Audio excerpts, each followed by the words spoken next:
আপনি কোথায় আসছেন?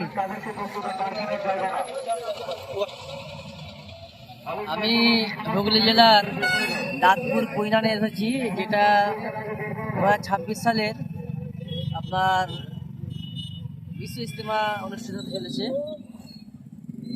তো আলহামদুলিল্লাহ আমাদের গ্রাম থেকে আজকে আমরা একটা খিদমতের জন্য একটা গাড়ি ভাড়া করে এসেছি।